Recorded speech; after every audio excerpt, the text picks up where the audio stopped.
Jubilee Hills bypoll elections అయితే ముగిసిపోయాయి.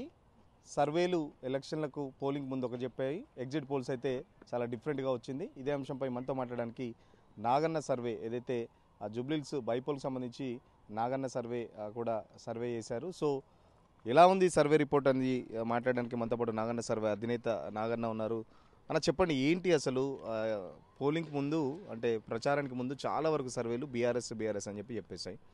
దాని తర్వాత పోలింగ్ రోజు మాత్రం చాలా డిఫరెన్స్ రిజల్ట్స్ అయితే కనబడుతున్నాయి ఎగ్జిట్ పోల్స్లో. ఇప్పుడు అంతా కాంగ్రెస్ అంటున్నారు. ఎందుకు ఇంత డ్రాస్టిక్ చేంజ్ ఎందుకైంది అసలు? ఎలక్షన్స్ కన్నా ముందు బీఆర్ఎస్ పార్టీ యాక్చువల్గా ఒక 6% లీడ్లో ఉండే.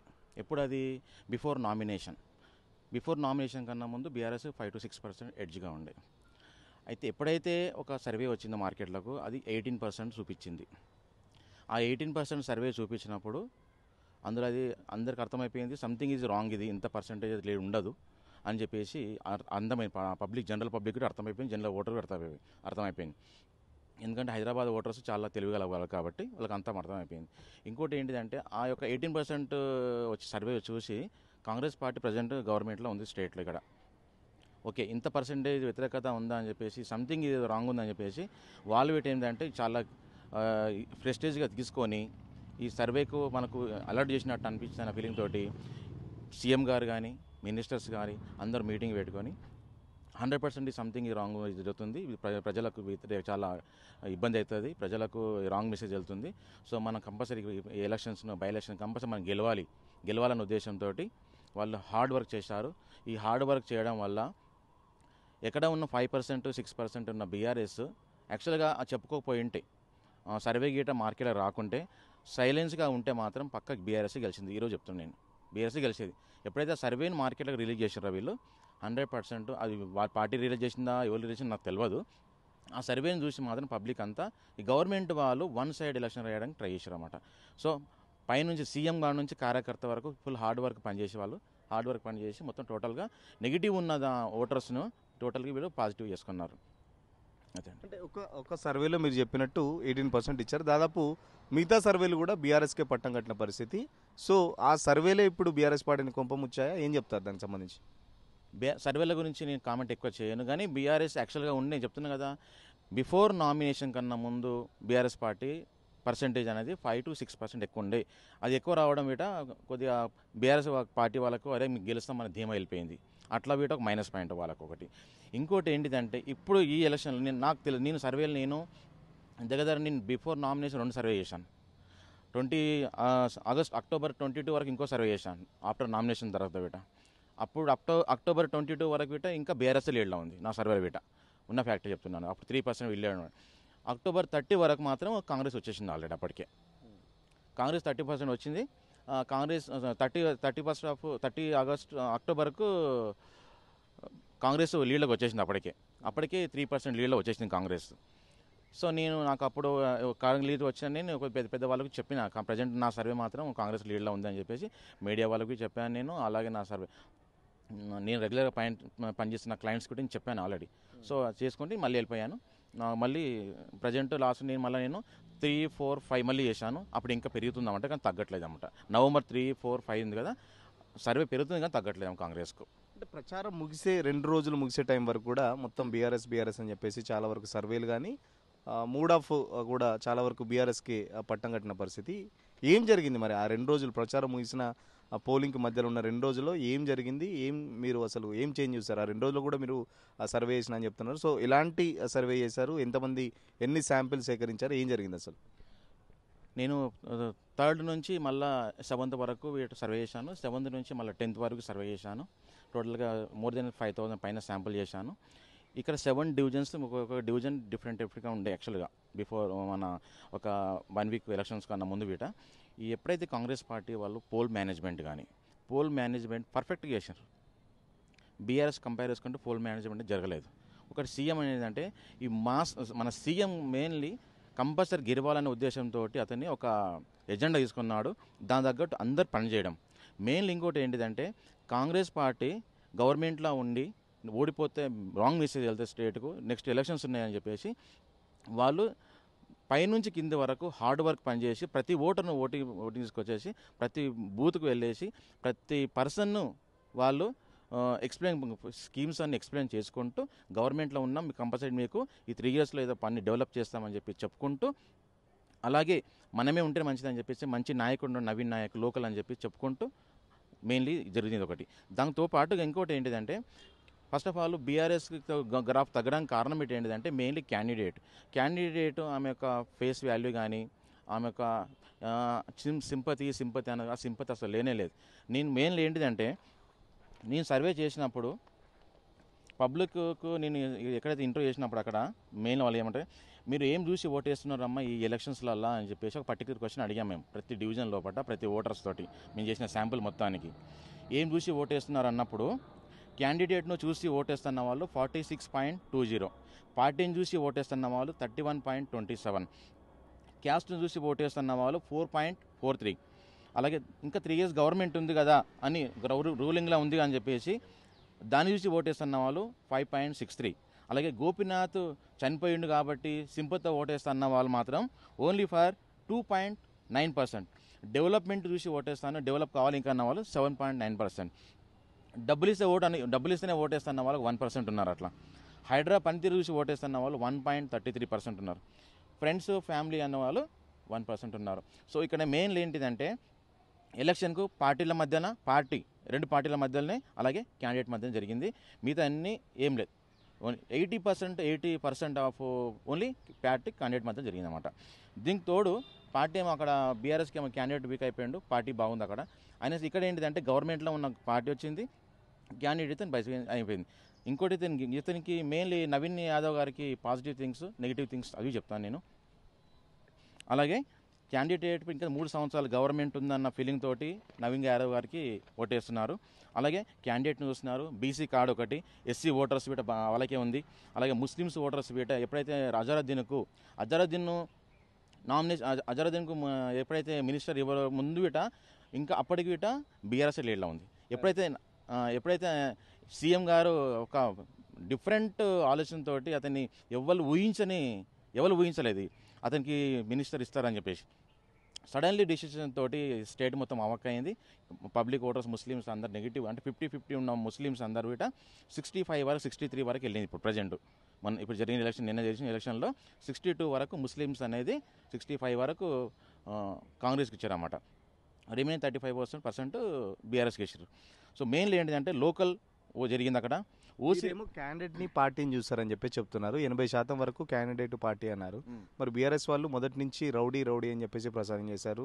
అటు చూస్తేనేమో గోపీనాథ్ గారి భార్య సెంటిమెంట్ వర్కౌట్ లేదు, లేకపోతే ఇంకోటి కూడా చెప్పారు. సో క్యాండిడేట్కి సంబంధించి మీరు చెప్తున్న ప్రకారం సునీత కంటే నవీన్ యాదవ్కే ఎక్కువ మొగ్గు చూపుతాను అని చెప్తారు. ఎట్లా చెప్తున్నారు దానికి సంబంధించి? క్యాండిడేట్ ఇతను ఆల్రెడీ లోకల్లో ఉన్న వాళ్ళకి అందరికీ తెలుస్తుంది. ఫస్ట్ ఆఫ్ ఆల్ ఈ ముగ్గురితో కంపేర్ చేసుకుంటే బీజేపీ కానీ బీఆర్ఎస్ కానీ కాంగ్రెస్ కంపేర్ చేసుకుంటే ఈ ముగ్గురుట్లా యంగ్గా అనిపిస్తున్నాడు, యంగ్ అండ్ అలర్ట్గా ఉంటున్నాడు. ఇతను గెలిపిస్తుందని చేద్దామని. ఎందుకంటే మెయిన్ లేదంకి చుట్టుపక్కలనే ఉన్నాయి రహమత్నార్ కానీ, యూసఫ్గూడ కానీ, ఈ బోరబండ కానీ, ఎర్రగడ్డ కానీ. సో ఇతనైతే గవర్నమెంట్లో ఉంటే ఏదో కొద్దిగా ఈ 3 సంవత్సరాలు ఇతనితో పని చేసుకోవచ్చు అనేది పబ్లిక్ ఆలోచించారు. ఇంకోటి రౌడీ అనేది ఫస్ట్ ఎప్పుడైతే ఒక టికెట్ అనౌన్స్మెంట్ అయినాక 10 రోజులు మాత్రం నడిచింది. తర్వాత రౌడీ అనే విషయానికి చాలా పబ్లిక్ మంది మర్చిపోయారు. వాళ్ళకి ఆల్రెడీ ఇంతకుముందు అతనికి తెలుసు కాబట్టి ఓటర్లు ఈ ముగ్గురు కంపేర్ చేసుకుంటే ఇతను బెస్ట్ అన్న ఫీలింగ్లో ఓట్లు వేసారు మొత్తం అంతా. దాంతో పాటుగా మెయిన్ ఇంకోటి ఏంటిదంటే ఈ సీఎం ఏంటిదంటే మెయిన్ సీఎం ఇజ్జత్కి సవాళ్ళతోటే ఓటేసిండ్రు. గవర్నమెంట్ సహకారం వీటి అందించాలా. ఈ సోషల్ మీడియా వీట అంత తక్కువ ఉన్న వీట కంపేర్గా చూసుకుంటారు. ఇంకో development, poll management very very important. Poll management తోటి ఎక్కువ గెలవడానికి కారణం వీట పోల్ మేనేజ్మెంట్. సీఎం దీని మీద టేక్ కేర్ తీసుకొని ఒక లెవెల్లో తీసుకెళ్ళండి ఎలక్షన్ మొత్తాన్ని. గెలిచిన నేనే క్యాండిడేట్ అని చెప్పుకుంటూ ఒకటి పనిచేసింది కాబట్టి కంపల్సరీ పైనుంచి కింద వరకు అందరు పనిచేసింది కాబట్టి గెలవడానికి వర్క్ చేసింది. బీఆర్ఎస్లో కూడా అంతే ప్రచారం చేశారు. చాలా వరకు రాష్ట్ర స్థాయి నాయకులు కూడా మొత్తం జూబ్లీహిల్స్లో అడ్డా వేసారు.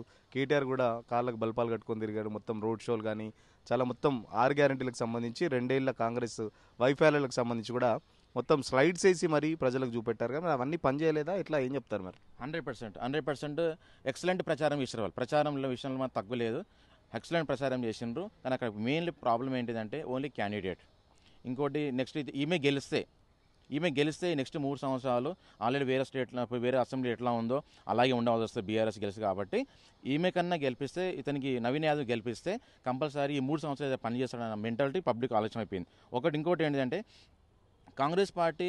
బీఆర్ఎస్ పార్టీ పోలింగ్ మేనేజ్మెంట్ అనేది కాంగ్రెస్తో కంపేర్ చేసుకుంటే కాంగ్రెస్ పార్టీ 80% అంటే 60% అట్లా ఉంటే వీళ్ళు 40% అంటే అట్లా రేంజ్ అంత ఎఫర్ట్ పెట్టి పోలింగ్ మేనేజ్మెంట్ చేయలేదు. నేను గ్రౌండ్లో తిరిగినా కాబట్టి కొన్ని దగ్గర అందినాయి, కొన్ని దగ్గర అందలేవు, కొన్ని దగ్గర సంథింగ్ ప్రాబ్లం. వాళ్ళు ఏమో పర్ఫెక్ట్ ప్రతి ఇంటికి వెళ్ళినారు, వీళ్ళేమో కొన్ని ఇళ్ళలో ఇచ్చారు, కొన్ని ఇళ్ళలో ఇవ్వలేదు. నేను ఆ అమౌంట్ను ఒక దిక్కు 1000 వచ్చింది బీఆర్ఎస్ వాళ్ళు అట్లా అన్నారు. ప్లస్ అలాగే 2500 ఏమో వీళ్ళు ఇచ్చారు. నేను గ్రౌండ్లో విన్నప్పుడు జరిగి మొత్తం ప్రతి ఇంటికి ఇచ్చారు, వీళ్ళు ప్రతి ఓటర్కి ఇచ్చారు. మళ్ళీ అలాగే తెలంగాణ ఏం చెప్తారు, కేవలం డబ్బే గెలిచిందా జూబ్లీహిల్స్ ఎన్నికల్లో? ఎందుకంటే మొదటి నుంచి బీఆర్ఎస్కి అనుకూలకు సంబంధించిన సర్వేలు వచ్చినాయి. లాస్ట్ 2 రోజులనే మొత్తం చేంజ్ అయిందని చెప్పేసి అందరికీ తెలిసిన విషయం. ఈ లాస్ట్ 2 రోజులనే మీరు కూడా చెప్తున్నట్టు పోల్ మేనేజ్మెంట్ కరెక్ట్ చేశారని చెప్తున్నారు. అంటే కేవలం జూబ్లీహిల్స్లో ఇప్పుడు మీరు చెప్తున్నట్టు క్యాండిడేట్ పక్కన పెట్టారు, పార్టీని పక్కన పెట్టారు, కేవలం డబ్బే గెలిచిందా లేకపోతే ఏం చెప్తారు? 100% అంటే 100% కాదు, కానీ పోలింగ్ మేనేజ్మెంట్ అనేది కీ రోల్. ఇక్కడ కీ రోల్ అనేది పోలింగ్ మేనేజ్మెంట్ జరిగింది. ఇంకోటి ఏంటిదంటే ఇక్కడ బీఆర్ఎస్ కొన్ని తప్పులు కూడా చేసింది. యాక్చువల్గా తప్పులు కాదు, కొంచెం అనుకూలించలే కొన్ని వాతావరణం. ఎందుకంటే ఇప్పుడు ఎలక్షన్ జరుగుతున్నప్పుడు హరీష్ రావు గారు వాళ్ళ డాడీ చనిపోవడం వల్ల ఆ సార్ వారు అసలు ప్రచారంగా 10 రోజులు కరెక్ట్ టైం లోపల కేటీఆర్ ఒక్కరే అయిపోయారు. ఆ కేటీఆర్ వీట మళ్ళీ మనకు డైలీ 1-2 మీటింగ్స్ వచ్చినాయి. ఇంకోటి మెయిన్ ఏంటిదంటే మెయిన్లీ కేసీఆర్ గారు కంపల్సరీ వచ్చి ఒక ప్రచారం చేసో లేకుంటే ప్రెస్ మీట్లో పెడుతున్నా ఒక 2-3% ఓట్ షేర్ అన్నా కంపల్సరీ పెరుగుతుండే బీఆర్ఎస్కు. అతను రాకపోవడం కూడా పెద్ద మైనస్ పాయింట్. ఎందుకంటే మేము గ్రౌండ్కి వెళ్ళినప్పుడు సీఎం కేసీఆర్ వస్తాడు అనే కార్యకర్తలు కానీ అలాగే ఓటర్స్ వీట కానీ పార్టీ వాళ్ళు కానీ అందరు కూడా కంపల్సరీ సీఎం వస్తారని చూస్తే లాస్ట్ మనకు అసలు రాలేకపోయాడు. ఆ రాకపోవడం వల్ల వీట ఇతను ఓడిపోతాడేమన్నా రావట్లేదేమో అన్న ఫీలింగ్ వీట పబ్లిక్లో కలిగింది. అది దానివల్ల వీట కొద్దిగా మైనస్ పాయింట్ అయింది బీఆర్ఎస్ పార్టీకి. ఓటర్లు ముందే ఎక్స్పెక్ట్ చేశారా సునీతమ్మ ఓడిపోతుంది కాబట్టి కేసీఆర్ ప్రచారానికి రావట్లేదని చెప్పేసి ఫిక్స్ అయిపోయారా? ఓటర్లు అట్లనే చెప్పారా, మీకు ఏం చెప్పారు? ఓటర్లు మాత్రం ఏంటిదంటే నేను డెవలప్మెంటు, గవర్నమెంటు, పోలింగ్ మేనేజ్మెంట్ ఈ 3 మాత్రం జరిగినాయి. పోలింగ్ మేనేజ్మెంటు కరెక్ట్ జరిగింది ఒకటి, గవర్నమెంట్ కాంగ్రెస్ ఉంది వాళ్ళకి గెలిపిస్తే మంచిదని చెప్పేసి అనుకున్నారు. ఇంకోటి ఏంటిదంటే సంథింగ్ నేను కంపల్సరీ ఆల్రెడీ 150 కోట్లు ఇచ్చిన కాబట్టి ఇంకా కొద్దిగా డెవలప్ చేస్తానని చెప్పి సీఎం గారు వీట చెప్పడం వల్ల అది కొద్దిగా ప్లస్ పాయింట్ అయింది కాంగ్రెస్ పార్టీకి. దానివల్ల కొద్దిగా ఒకటి 6 గ్యారెంటీలకు సంబంధించి క్వశ్చన్స్ వేసారా? ప్రభుత్వం వచ్చిన 2 ఏళ్ళ నుంచి వెళ్ళి గత 10 ఏళ్ల పరిపాలన కానీ ఈ 2 ఏళ్ల పరిపాలనకు సంబంధించి ఏమైనా క్వశ్చన్స్ వేసారా? ఓటర్లు ఏమైనా కంప్లైంట్ చేశారా సంబంధించి 6 గ్యారెంటీలు మాకు లేకపోతే ఈ గ్యారెంటీ రావట్లేదు, ఆ గ్యారెంటీ రావట్లేదు అట్లా ఏమన్నా సర్వే చేశారా? ఏం చెప్పారు? 100% పర్టికులర్ క్వశ్చన్స్ ఒక 7 క్వశ్చన్లు అడిగినాం. కానీ అందులోపట ముఖ్యమంత్రి గారి యొక్క పనితీరు అన్న క్వశ్చన్ పెట్టాము. ఇక్కడ నేను చెప్పట్లేదు మీకు. అది ముఖ్యమంత్రి గారి పనితీరు ఎలా ఉందన్నప్పుడు అక్కడ స్కీమ్స్ వస్తాయి, గవర్నమెంట్ అతని పనితీరు వస్తుంది, ప్లస్ అతని యొక్క ఏం చేస్తాడు అనేది ఎవ్రీథింగ్ కన్సిడర్ చేసుకున్నప్పుడు ప్రజెంట్ అయితే మన రేవంత్ రెడ్డి గారి మీద నెగిటివ్ అయితే ఉన్నది మాత్రం వాస్తవం. ఇది మాత్రం పక్కా. నెగిటివ్ లేదని చెప్పట్లేదు, నెగిటివ్ ఉంది. కానీ ఈ ఎలక్షన్ మాత్రం ఏంటిదంటే గవర్నమెంట్కే గెలిపిస్తే మంచిదన్న ఫీలింగ్లో పబ్లిక్ అయి వచ్చేసారు. ఎప్పుడు లాస్ట్ 1 వీక్లో 10 డేస్ లోపల. దానివల్ల సో దానికి బీఆర్ఎస్ కొద్దిగా ఇబ్బంది అయింది. అక్కడ రేవంత్ రెడ్డి గారి మీద వ్యతిరేకత ఉన్న మాట వాస్తవం 100% ఉంది. కాబట్టి అది ఇంప్లిమెంట్ చేసుకుంటే చాలా మంచిది. ఎందుకంటే అందరూ అడుగుతున్నారు, నాకు రాలేదు అంటున్నారు. కానీ ఈ పోలింగ్ మేనేజ్మెంట్ జరగడం వల్ల చాలా మంది ఓట్లు అనేది టర్న్ అయిపోయి బీఆర్ఎస్ వాళ్ళు కాంగ్రెస్ ఓట్లు వేసేసారు. నిన్న పోలింగ్ సంబంధించి బీఆర్ఎస్ వాళ్ళు కూడా ఎక్కడికక్కడ ఆరోపణలు చేస్తున్నారు, డబ్బులు పంచుతున్నారు లేకపోతే రిగ్గింగ్ చేస్తున్నారని చెప్పేసి. సో అదేమన్నా ఎఫెక్ట్ పనిచేసిందా? పోలింగ్ శాతం కూడా లాస్ట్ కంటే ఈసారి 1% పెరిగింది. అసలు పోలింగ్ శాతం తగ్గడానికి కారణాలు ఏమన్నా కనుక్కున్నారా? నేను ఫీల్డ్కి వెళ్ళాను. చాలామంది ఏంటిదంటే ఇంకా హైదరాబాద్ పబ్లిక్ ఎట్లాంటి మెంటాలిటీ అంటే ఇంకా గవర్నమెంట్ ఏం చేస్తాం, మనకు ఇంకా 3 సంవత్సరాలే ఉంది కదా, వాళ్ళు చూసుకుంటారు రాజకీయాలన్న ఫీలింగ్ వెళ్ళిపోయినారు. ఇంకోటి ఎవరికైతే పోలింగ్ మేనేజ్మెంట్ జరిగిందో వాళ్ళు వచ్చి ఓట్లు వేసినారు. అంటే అంటే మీన్స్ మాస్ ఏరియా పబ్లిక్ ఉంటారు కదా, వాళ్ళు వచ్చారు. హై క్లాస్ వాళ్ళు ఎవరు రాలేదు, చాలా తగ్గి వచ్చినారు మొత్తం అంతా. ఎక్కడైతే బస్సులు ఉన్నాయో ఆ బస్సుల నుంచి మాత్రం ఓటు అయితే వచ్చినాయి. 12 గంటల 1 గంట వరకు చాలామంది ఓట్లు వేసినారు నేను గ్రౌండ్లో ఉన్నా కాబట్టి. ఇంకోటి ఈ పర్టికులర్ ఏరియాలో ఈ సన్న బియ్యం అనేది చాలా ఎఫెక్ట్ వచ్చింది. సన్న బియ్యం వల్ల ఓట్లు వేయడానికి కొద్దిగా పూర్ పీపుల్స్ అనేది వాళ్ళకు వచ్చి వేసిరన్నమాట. అది ఇంకోటి అధికారంలో కాంగ్రెస్ పార్టీ ఉన్నది, బీఆర్ఎస్ వచ్చి గెలిస్తే వచ్చి ఏం చేస్తారు అనేది మెసేజ్ వెళ్ళింది అన్నమాట. దానివల్ల కొంతమంది కాంగ్రెస్ రావడానికి మెయిన్ కారణం అన్నమాట.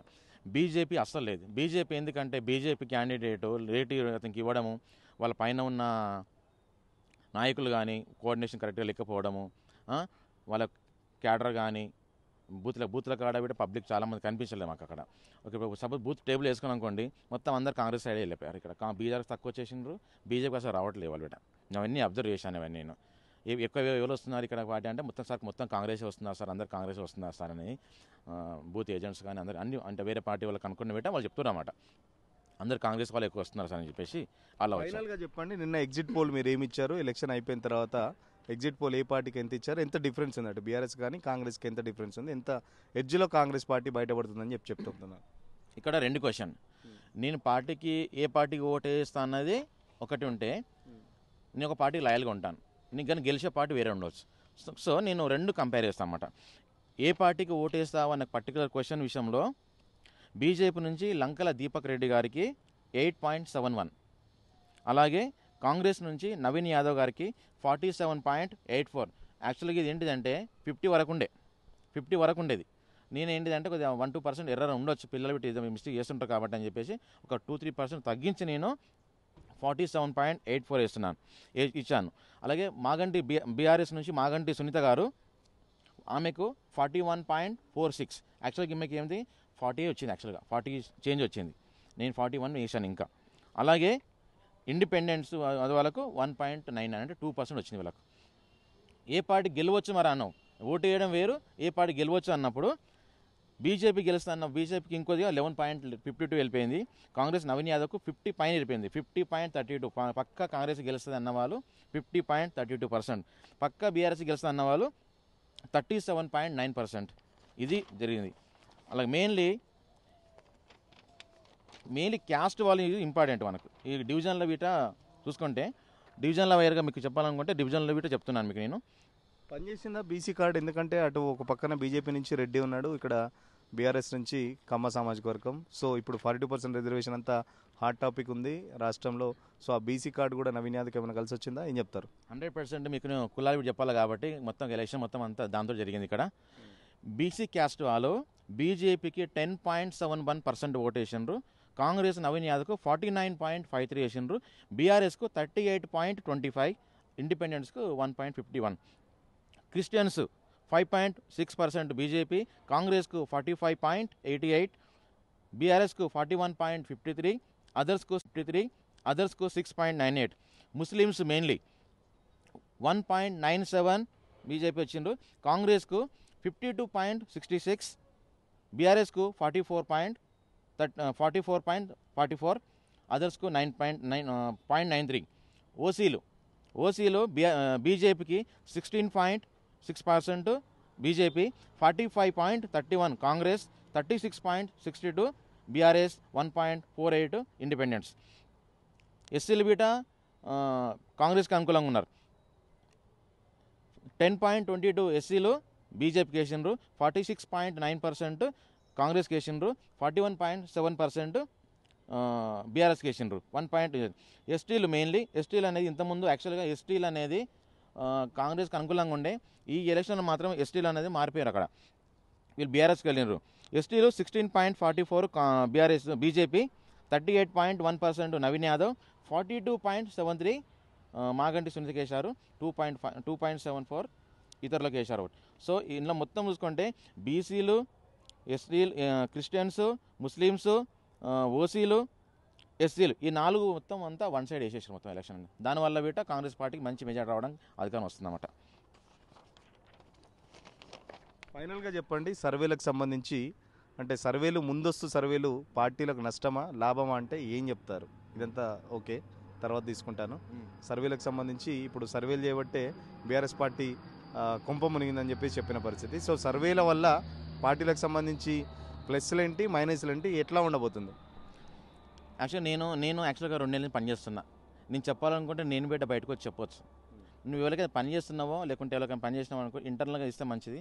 బయటికి వచ్చి ఇవ్వడం వల్ల మీడియాకు ప్రజెంట్ ఇవ్వడం చాలా సర్వేలు మీరు అబ్జర్వ్ చేయండి. మొన్నటి వరకు నిన్న కాదు మొన్నటి వరకు టోటల్గా అందరు బీఆర్ఎస్ ఇచ్చారు.